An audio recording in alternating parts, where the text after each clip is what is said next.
Good, y'all. What's good? I can't even front. You know what I mean? I've been asked to review it, and at first I said I wasn't gonna do it, but I gotta say, man, YG, My Crazy Life, it was a good album, man.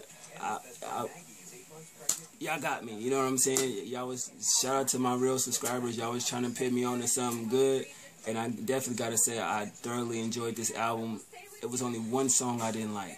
One out of the whole album. I like how he played the skits throughout the album.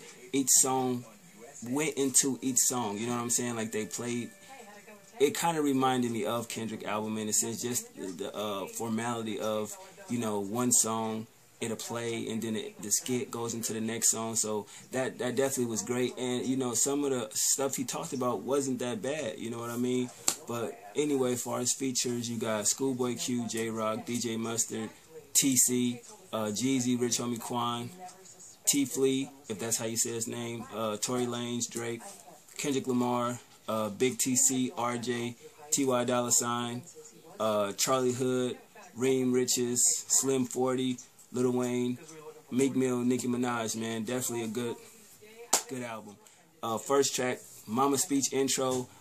Basically, his mom just sitting there saying, you hanging out with these niggas, you know what I mean? They ain't no good, blah, blah, blah. Just basically set the tone off for the album. Then it moves into number 2, BPT.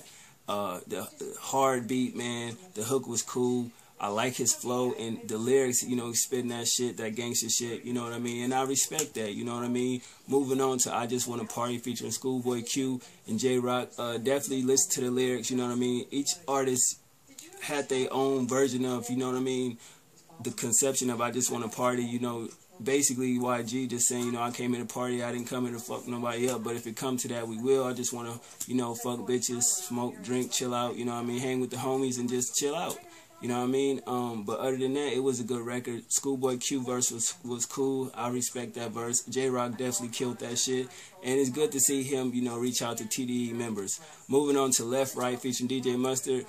I didn't like the song, but I understood the subject matter. I just didn't like it. Bickin', Brackin', being boo.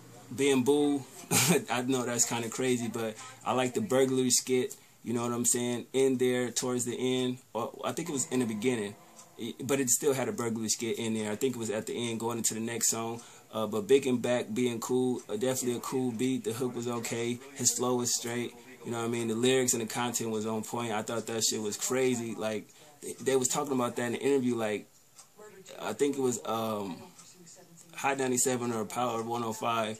They was talking about that song, Bickin' Back, being cool, you know what I'm saying, because he a blood, so, he ain't gonna say C. Nothing with a C. Everything they gotta say with a C, he said with a B, so I think that was crazy.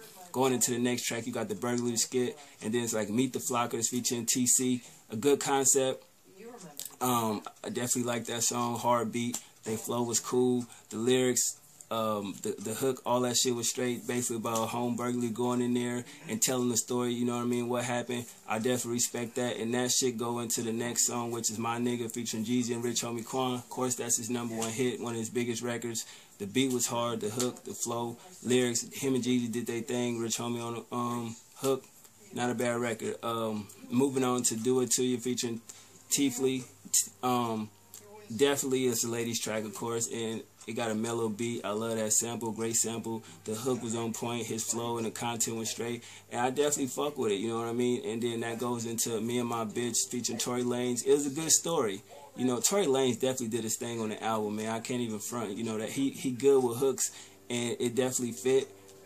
Cool beat. I love that hook, good hook. His flow and lyrics and the content was just real, you know what I'm saying? Definitely told us the situation about him and his girl, where basically was the girl that he claimed, and right now his girl is incarcerated right now, locked up or whatever for whatever reasons. But I definitely respect that song, you know what I mean, because some niggas that be too hard and everything like that won't admit, they got feelings for a chick like that. I mean, not being emotional, but at the end of the day, he definitely like, Me and My Bitch, so I definitely respect that. Moving on to Who Do You Love featuring Drake. Now, that song came with a little controversy. I think it was, who was it that said Drake stole his flow? It was somebody from the Bay Area.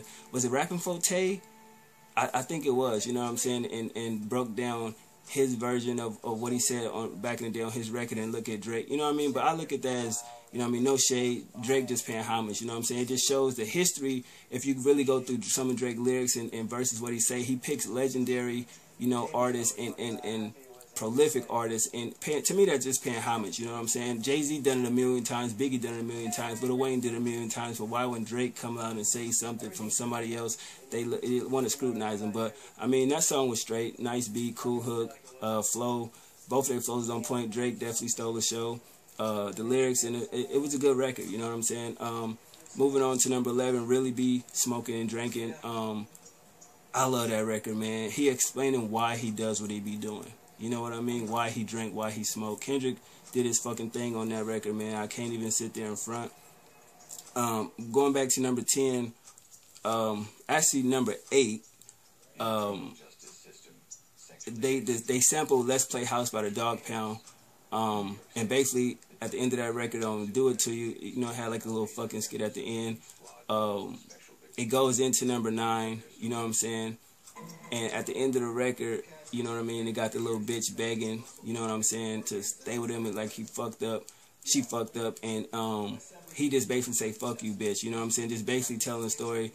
He liked the chick, you know what I mean, he got locked up, and situation happened where she started fucking a homie and all that shit. So moving back to number 10, you know, it got a real excerpt, some nigga talking shit, kind of in a demonic voice, YG showing love, and then it moves right into number 11, like I was just talking about.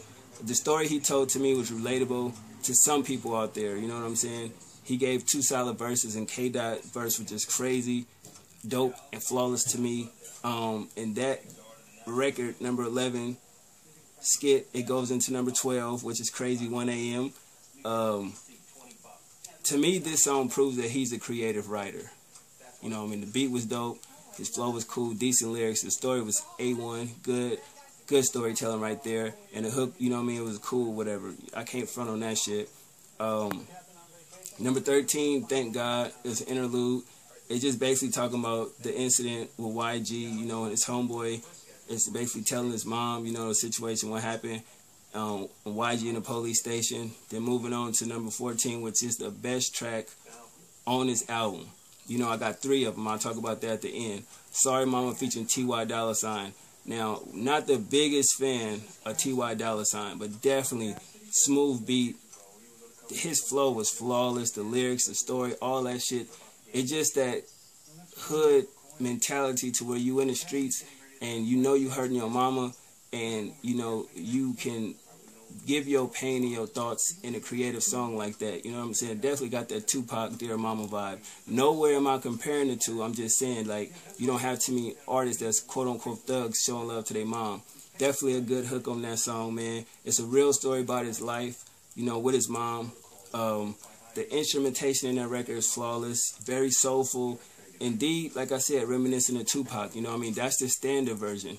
You know, moving on to number 15, When I Was Gone, featuring Ray J, TC, Charlie Hood, Reem Riches, Slim, 400. Just real song about bitches and how they be, man. You know what I'm saying? Like, you know, you get locked up and everything like that, and bitches do what they do. Number 16, Bompton. Favorite track, man. One of my favorites. Hard beat, good flow, street lyrics, you know what I mean, cool hook, good content. That record was crazy. And then the last track, My Nigga Remix, featuring Lil Wayne, Rich Homie Quan, Meek Mill, Nicki Minaj. It's just dope. What can I say, man? So the album, I'm definitely going to be picking it up. The deluxe edition, yeah, I may get it. But the 3 tracks that stood out to me the most was Me and My Bitch featuring Tory Lanez, Sorry Mama featuring T.Y. Dolla $ign, and Bompton, man. But I give this album an 8.5 out of 10. I like 16 out of 17 tracks. Production was an 8 out of 10. I salute y'all, you know what I'm saying, for putting me on to this album. I'm not mad at it, and definitely I'm going to be picking it up. Sorry I slept on it, but I hope you guys enjoyed my review, and this album is fire, you know what I mean? Salute to YG, and definitely hope to see some visuals for some of these tracks that I did fuck with. Alright, y'all, 1.